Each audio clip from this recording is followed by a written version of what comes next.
A teleprompter, also known as an autocue, is a mirror that prompts the speaker with a speech or a script. Before teleprompters became popular, speakers would use cue cards, which require constantly looking down. Using a teleprompter allows uninterrupted eye contact with one's audience in a live speech or even with a camera. In this video, I'll explain how a teleprompter works and the special beam splitter glass it uses. Next, I'll detail how to create the perfect teleprompter setup with all the adjustments that industry insiders use. Finally, I'll show you how you can build your own professional quality teleprompter with the off-shelf parts. So how does it work exactly? Every teleprompter has two basic parts, the teleprompter mirror and display. The true magic is in the mirror. A teleprompter mirror, also known as a beam splitter mirror, has a transparent mirror coating so that it reflects and transmits light at the same time. It comes in many flavors, but the most popular coatings are 30R and 70T, and 40R and 60T. The number before the R represents the reflection percentage, and the number before the T represents transparency. Underneath the mirror, there is a display with a script on it. The script is usually white text on a black background to make it easy to read. When you put the teleprompter mirror at a 45-degree angle with the display underneath, the text is reflected up onto the glass for you to read. But wait, it's backwards! That's right, to actually use the teleprompter in this way, you need to mirror flip the text to be able to read it off the teleprompter. Using teleprompter software like the browser software we have on our website, you can mirror flip the text like this, and voila! Press play on your script and you're ready to rock it at your next live speech or video recording. When recording a video with a teleprompter, you simply put the camera behind the mirror so you can make direct eye contact with your audience. Now that you know the basics, let's get into what is really happening and why it works. When the script is up on the screen, it shines up towards the glass. Since the teleprompter mirror is 30% reflective, 30% of the original light is reflected off the mirror and shoots up to your eyes for you to read. You would think that it might be too dark to see, but that is why the script is white on a black background, to maximize the light reflected, as white light is the brightest form of light. In addition to that, for video recording, there's usually a shroud which makes the text even easier to see because you aren't getting that augmented reality feel like you would with a live speech teleprompter. That is why you may want a teleprompter mirror that is more reflective, like the 40R 60T for live speeches. So where does the rest of the light go from the script? It continues in a straight line through the glass. That is where the 70% transparency comes into play.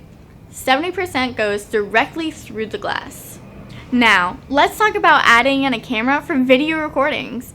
It goes behind the mirror like this, and a shroud is placed over the back of the mirror and camera.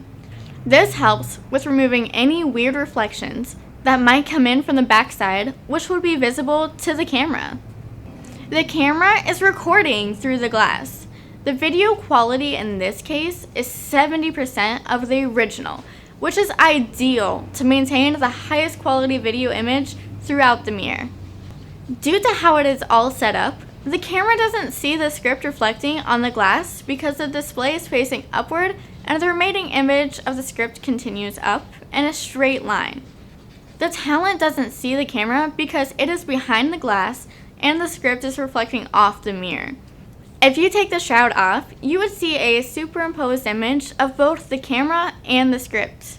And there you have it. Teleprompters are easy to use and build if you know how and why they work. So, why use a teleprompter? A teleprompter helps you remember your lines and all the important information in your scripts.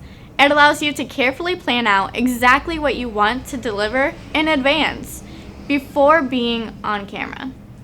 It makes complicated, detailed scripts possible, while preventing painful mistakes that slow down editing and distract from the information you're presenting. How can I build a teleprompter? Building a teleprompter is easy, if you know how. The secret is knowing the perfect clamp to attach the glass at a 45-degree angle on a light post or tripod. After trying a ton of clamps and even fabricating our own, we discovered the Nikon 7070 is the perfect teleprompter clamp. It attaches with a standard 1/4-inch thread to a light post or a tripod. We combined the Nikon 7070 with a heavy-duty stand to give it stability so it doesn't tip over. I'll leave you the details below to every part we recommend, along with links to where you can find the parts online. The final component of a teleprompter is the beam splitter mirror, which can be purchased in any size you need. How can I get teleprompter practice? I provided a test script below so you can get started with teleprompter practice. In addition, famous speeches by John F. Kennedy and Abraham Lincoln are popular to practice with. Where can I get teleprompter training? If you're a video professional, you'll benefit from the many lessons I've posted on telepromptermirror.com. I take you through my top teleprompter tips, such as using a chroma key green screen. What teleprompter software should I use? I don't like messing with poorly written software. I want to spend my time making killer content. If you're using actual software on a Mac or PC, you'll want to use browser-based software such as our free software. Where can I buy a teleprompter? We have them in stock, ready to ship immediately on our website. You can order the entire system called a presidential teleprompter, or you can order the mirror only for DIY teleprompter projects. Okay guys, that takes you through everything you need to know about teleprompters. I'm Hannah with Teleprompter Mastery, and I'll see you in my next video.